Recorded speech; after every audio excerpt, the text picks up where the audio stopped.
NPLCA has provided assurances that they have come to a complete resolution.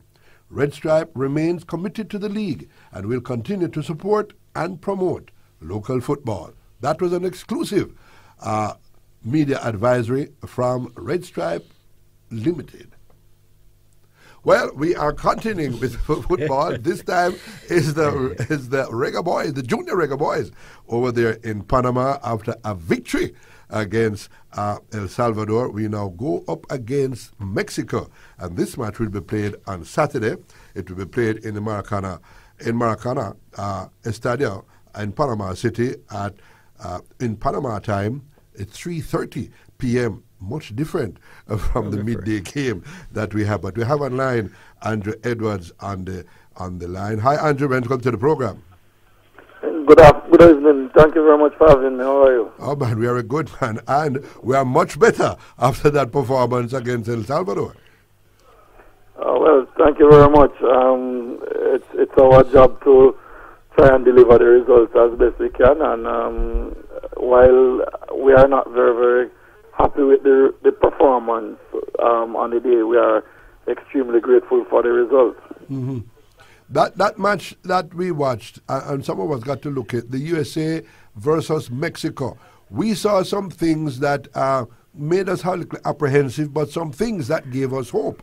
One of the things that gave us hope, Andrew, was the Mexican pushing forward and leaving gaps at the back.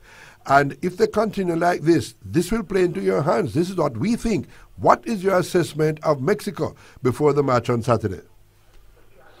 Certainly, are correct in that regard. The Mexican team plays with a lot of confidence and good technical ability, and they are a team that loves to go forward and go forward with numbers. Yes. And that in and of itself poses threats for us. But on the other side, it gives us opportunities to exploit spaces in behind them, and that has to be a part of the strategies that we will employ against them. But as it is at this point in time, that is still a work in progress in terms of finalizing the plan and strategy we will employ against them. Certainly, Andrew, as we looked at that El Salvador game, we looked like we were out of it for a period, and then we sprang to life in the last 20 or so minutes. Some good runs down the left side and through the middle. And it says that we have some players up front with pace, but perhaps we'll have to address the composure as they approach goal, because if we get the opportunities against Mexico, which we will, we need to put them away. Most definitely. I think one of the things that we've been saying before the start of the tournament is that we want to be very, very solid at the back, yes, and use that as a springboard for our attacking forays. And still remains our greatest challenge and desire. And we want to make sure that our defensive display is extremely composed and assured. At the other end of the pitch, we want to also have that level of composure and decisiveness that will allow us the opportunity to put away whatever chances that we may create. Mm-hmm. We looked at the defense in the El Salvador game, and for a moment we thought that they looked tired. Tell us about that. I think the recovery from the game on Sunday was still not complete when we played El Salvador. The conditions on Sunday were extremely difficult. I mean, the atmospheric temperature was recorded at about 93 degrees Celsius, 95 degrees Celsius. And then we were advised that the temperature coming up from out of the turf could be somewhere in the region of 20 to 30 degrees Fahrenheit, much more than that, than the surface temperature. And that was one of the biggest problems, because we didn't have a lot of people wearing the type of footwear that would insulate their feet away against the temperature. So it wasn't. While there was fatigue, it was more so the heat than the fatigue itself that was a challenge for us. I can imagine. But I don't know, Andrew. Given that we have been around international football, we have played on different types of surfaces around the world. Somebody within the JFF should have that kind of historical information to feed to coaches as to what kind of footwear you need to get and have it provided for the particular tournament, don't you think? That is speaking in the ideal, but there are a lot of things that we have to fix within our federation. Certainly in terms of recording information and using that information to determine the way we move things forward is a big part of everything. But for my part and the team I'm working with, that's something that we definitely doing and will continue to do. Andrew, when you look at the 2 matches that we have played so far, and we had a red card, we have some little niggles, some injuries, what is the squad looking like coming up on this very important, this is a must-win game coming up on Saturday. Are you happy with everybody there, or are you going to be faced with using people who you wish that they were fitter? We may definitely have that problem in terms of using people we wish were fitter. Right now, as we speak, we have 2 youngsters who have not left their room since morning, who have gone down with the flu, the flu viruses, yes. And we have several others who are battling a similar situation. And of course, we have the regular football knocks and bruises that we have to be coping with. But the medical team is doing as best they can, and a couple of the youngsters are showing a great deal of what you call it, resilience, and so we expect that they will pull through. We still have a bit over 48 hours to work with, so we'll continue to monitor them as best we can and try to get the best out of everybody. As I mentioned, the 48 hours, I heard you at the outset saying that the game will be at 3:30. Yeah. The game will actually be at 7:30 p.m. Oh, p.m. That's better. 7:30 p.m. That was a change made just last night. That was better, but that suits us better. Should suit us better. Yes, man. The other thing too, when we looked at the red card, we you know that we are quarterbacks on TV and we are coaches. All of us are major coaches on television, and we suspect that the man will come in and be a part of the team going forward. You have any plans to bring him back in, and what role do you have him play in the important match on Wednesday, on Saturday night? We cannot speak to which player will come in and which player will not be eligible right now. Suffice to say, though, that the man is one of those players who I mentioned earlier who has not come out of the room since morning, suffering with the flu condition. So even if it were that we were decided on him, we now have to wait and see. That's what happened in 48 hours. Right, but we have not made any decisions about any player just yet being in the team. Of course, some people, command their place more so than others. But what we decide to do as a team in terms of how we want to approach the game and what we expect to get from the game will, by and large, determine which players are used. Before Strat come in, there's one more thing I wanted to talk about. Nicky Daly, when he came on against El Salvador, I got the impression that the entire flow of the game changed, and that was the key substitution that you made. Tell me the thinking behind that substitution, because I think that is what swung everything our way. I am in total agreement with you.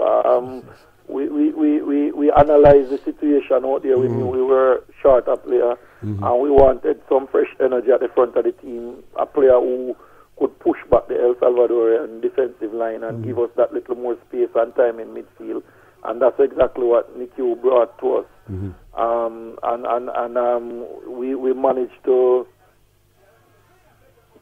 get it right with him, and he did a good job for us, and we are very happy that he responded the way he did coming off the bench, because one of the challenges we have a lot of the times is youngsters coming off the bench and not having that positive approach to going into the game and impacting the game in a way that will change the outcome of the game for our team.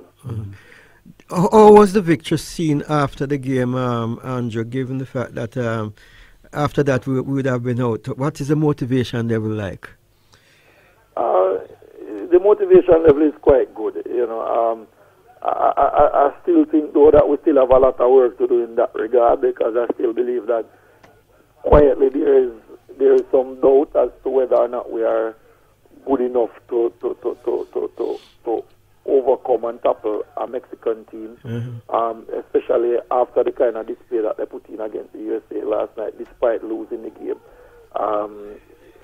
I think the general view is that they are an absolutely fantastic team with very, very good players, and there is no doubting that technically and tactically they are way ahead of our players. So it's going to come down to strategy and the kind of discipline that we will be able to extract out of our players over 90 minutes in order to pull it off. Is frustration a part of the tactical method? It has to be. I mean, we have to try and frustrate them as much and as long as we possibly can. The other thing that I as a goalkeeper, I know Tajay has been really, really outstanding, and this is a must-win game. How has Daniel responded, Russell? Both those youngsters are very, very good friends. Okay. I think in normal circumstances, the best situation where you have two players who just absolutely love and desire the very best for each other. Daniel is quite patient and loves his work, but I think he respects and accepts the fact that Tajay is the chosen player at the moment to start in goal. And that is good, because sometimes when you go in these tournaments, and things not going so well, you say, well, give everybody a kick. But this is a must-win game, Andrew, and everybody there must understand that it's only the tactics that are going to be deployed. We'll see who are those players who run out onto the field at 7:30 on Saturday night. Indeed.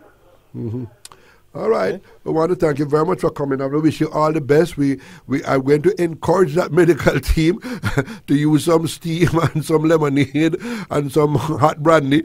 I don't know how that will go with the young boys, but to get everybody ready, because we really are looking forward to an exciting game on Saturday evening. And with resilience and with a belief in self, Andrew, we can topple Mexico. Indeed, that's the mentality that we want to go into the game with, and we want to definitely give it our absolute best. Leave nothing on the pitch. We want to come off the pitch knowing that there was nothing else that we could have done. And whatever the results are, we take it in strides and be grateful. Thank you very much, Andrew Edwards. All the best, and we'll be cheering all the way with you. 7:30 Saturday in Panama at the Maracana Estadio. Thanks again. Bless you, gentlemen. All right. Still waiting. Good. Well, we'll not be able to start with the program. We're going to start with the scoreboard front page with track and field. But we are going to now switch to football, and we're going to be talking about what is happening over there in Panama. Jamaica has one more match to play in this round. We are going to be playing against Mexico on Saturday evening, and we have online our own Simon Preston. He is a football guru, one of these young men. You were telling me once upon a time, Stratton, about another young fellow who you had discovered and brought into football. That became very good.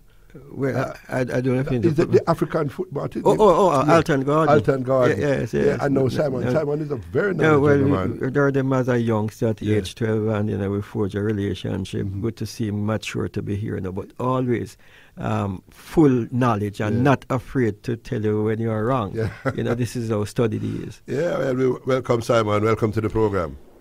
Thanks very much for having me. I really appreciate it. Okay, this is Doc and Strat here. Simon, we have played 2 games. We played very well in the first half against the United States, went to pieces in the second half, and young man of Jamaican parentage put us to the sword, and we lost 5-0. And there was a lot of, I call it recriminations, and there was a lot of talk, and they went back to the drawing board. They came out against El Salvador. We won 3-1, therefore giving us a chance on Saturday. But I want to start off, Simon, with the game against El Salvador. And there is a statistic I want to quote to you, because this statistic I want to. Andrew Edwards has only lost to one Central American side in many years, and that was to Honduras, who we lost 2-0 to many years ago. Does Andrew Edwards have the ticket for these Central American sides? Based on what we've seen with Andrew Edwards in the past, we've seen that he has set up slightly different against a Central American opposition who play a bit more technically. So I think that gives him the edge comparing with the Central American team. So our physicality and our pace comes into play quite well, and that's why we've been so successful over the past few years against Central American teams. And we beat, but we come up now against Mexico. Mexico is one of the people you always expect to go through in a combination like this. The top 2 teams are going to go through. But beaten 4-3 by the USA, did the USA demonstrate to anybody, student of the game looking, that Mexico can be beaten? They showed that Mexico can be beaten, yes, but at the same time, the United States, I wouldn't say played their superb best. But if you look at the Mexicans and what we're going to face against on Saturday, it is going to be very, very difficult. We're coming against a Mexico team that are defending champions of the Under-17 CONCACAF Championship. They won it in 2013, and you know, the last time that they failed to get to the Under-17 FIFA World Cup was all the way back in 2007. So they have a rich history in qualifying for these tournaments and having that pedigree in the region. So we do have a tough task on our hand, but yes, they can be beaten. If you look at the weaknesses that we have, you know, at the back, not quite most physically imposing of players, and the goals that they gave away, there were lots of space that was afforded to them. And with a team like Jamaica that Andrew Edwards has compiled together out wide and centrally through McIntosh, there are opportunities for us to get on the score sheet. Simon, I want to go back to the US game in terms of playing tournament football. Tournament football is different from playing like a league situation, in that a 2-0 lost against United States because we are in the game for long periods, and we gave up many goals towards the very depth of the game. That it would put us in a position to have a choice between drawing up with Mexico and winning. Now we have to win, and we have to win big. Yeah, well, you know, the thing about it though, Stratton, whether it's a 1-0 loss or even a 10-0 loss, you still get 0 points at the end of the day. So even if it was a slender 1-0 loss to the Americans, we would still have needed to go and get a result against the Mexicans. And a result could be a draw. Yeah. That's right. Because we had a 3-1, if we lost 2-0, Mexico would have a deficit against the US, so we are in better stead. Now we have to win. A draw won't happen. Correct, because we have a -3 goal difference at this point in time. The Mexicans have a healthier advantage. So yes, we're in a situation where 3 points is all that's needed. Anything else, well, that's 2017 Under-17 Cup goodbye for us. Let me bring it to another point, Simon, that has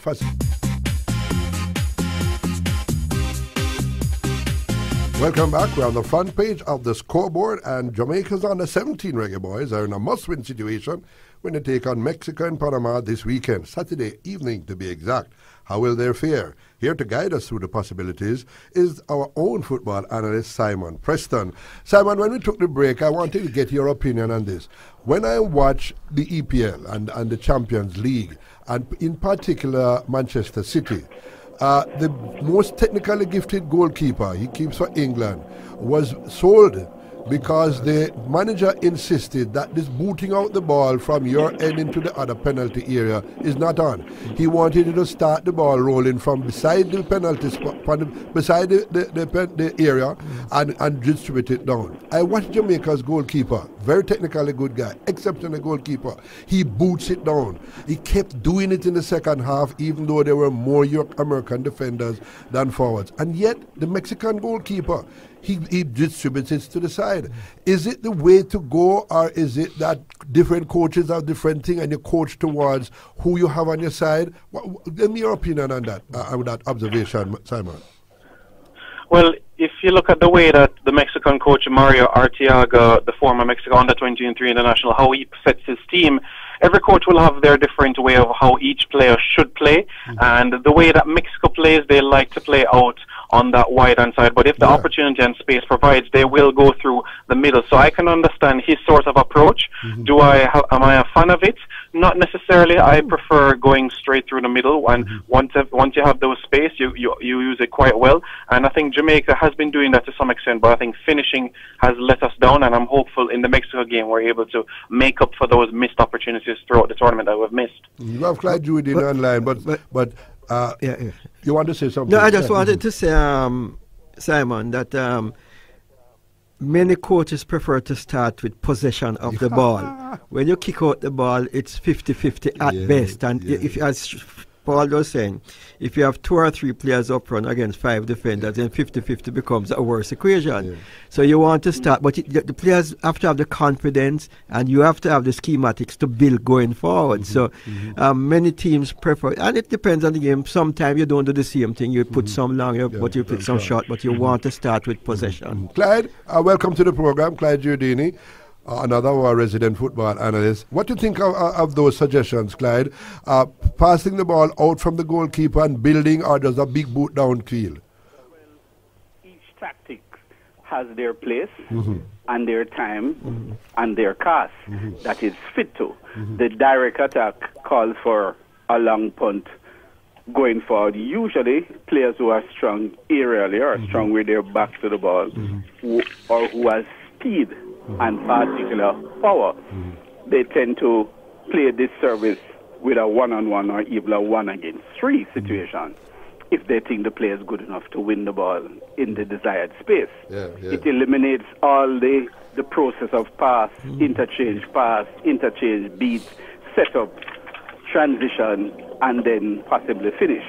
My preference is always what we grew up in, as the Brazilian style, so we throw it out to the wing backs or to the defenders or to the midfielders, and we build patiently and methodically. But there's a space and time for everything. I think I heard you just got a little bit of what you're talking about before, and you mentioned the parking of the bus as a tactic. And that is one tactic that has come to the fore in recent times of how to stop teams who are good at position and methodical in attack. In the olden days, you just kick them down and the referee blow or don't blow, and that was that. And in certain games, particularly in the Jamaican League, the roughneck tactics are employed liberally, and our referees adjudicate when they think it's appropriate, or most time they allow it to play. Different game at the international level, and Strat and I, while we were on here yesterday, were witnessing a deviation from the normal tactic of playing out from the back and playing out with method that we saw Jamaica trying to play in the first game. When Nikiu Daly, Power Daly, came on as the substitute late in the game, he went to the left side, and it became a one-on-one situation between the half line to the 18-yard box. And so a diagonal long kick into the secondary attacking area gave him one-on-one. From those 2 one-on-one on the left side, 2 out of, I think, the 3 or 4 attacks led to one a penalty kick and the second a free kick, both goals converted at the parry. So in that tactic, not the norm Jamaican tactic, but it worked given the situation, the time, and the game that we needed to win. And now we at least have a chance. Whereas going into the tournament, looking at the zone, it was quite possible that when we got to the stage, we would have had no chance at all. And when we were down to 10 men yesterday, as Strat and I were watching while on here. We had some very dodgy defensive work and poor coordination in the midfield. And probably the coach quite rightly said, let me just bypass the midfield for now. Jumpstart and get to the attack and see what result I could get. And they got results from 10 men in the last half an hour of the game and a 2-goal margin to boot. And a chance to now try and beat Mexico, which is a hop, skip, and a jump. But a chance nonetheless. Simon, when you look at the Mexican team in that match against the USA, I thought that they were exposed, that they were pressing forward too much and left gaps at the back, which the quick, and remember this is a very important word, the quick American forwards took advantage of. We have some quick forwards. They're not well coordinated when it comes to having shots at goal. We tend to be a little reluctant to kick the ball towards the goal. But what do you think if the Mexicans keep up that pressing forward and with those gaps at the back, would they think that would increase our chances of coming away with a positive result, Simon? If, like we saw yesterday, the number 10 of the Mexicans, Roberto Gonzalez of Pachuca, continues to press forward and encourage the team to press up, then yes, we will have more space to operate with, especially through the likes of Ricardo McIntosh and Kahim Paris of Dintel Technical. So the opportunities will be there. I believe the question is how many will we convert and if we'll be able to convert any at all. And from that, we'll be able to determine will we get the 3 points at the end of the day, which is so crucial to get into the next stage of the tournament and see if we'll be able to qualify for the Under-17 World Cup. I don't know the methods which our coaches would have applied in this training session, Clyde, but I was a little bit concerned with the lack of compactness in defense. El Salvador, for long periods, were passing the ball unmolested through our midfield going into defense, and I'm a bit worried about that. Yes, and that was exacerbated in the first game against the USA. In the second half? No, throughout the first half, and even more so, they got the execution when they changed tactics and went more to quicker finishing in the second half. But we stymied their transition through the midfield by having 4 players behind the ball and staying in defensive positions for the first 45 minutes of the game. And then the defenders could then cover them, and the goalkeeper, Captain Tajay, did very well to make, I think, about 6 or 7 saves, nonetheless. But once the heat from it was, I think, a 12:30 game, Simon? Yes, it was. Yes, that's right. Once the natural heat and the added heat that came up of the artificial turf, when that started to burn through our own physical and mental resolve, the second half, when the tactics of USA changed and they moved quicker to 3 at the back, more in midfield, and then 3 against our defenders. Once they got behind the defensive line, then we conceded 4 goals between minutes 77 and minute 91, which tells you that physical, and you could see it, the resistance was broken, and we made mistakes. So it is that midfield, if we go to that midfield game and play it don't look like we have the physical wherewithal to withstand both a concentrated, high-pressing team with good possession, or the heat, or the AstroTurf. And now we have accumulated a bevy of injuries, Doc. And a red card in this game, and some players are already there with injuries that we haven't seen even come into the tournament yet. So there are question signs stacked against us, but it is a chance nonetheless that we have to go after. Gentlemen, we're coming up on the second break here. Don't go away. When we come back, we'll continue to look at Jamaica's Under-17 Reggae Boys in a must-win match on Saturday in Panama. Welcome back to the front page on the scoreboard. Just to remind you, at 4:45, we'll be doing the listeners' response. We'll be encouraging you to call in about anything you want to discuss. Could be cricket, could be the pen relays.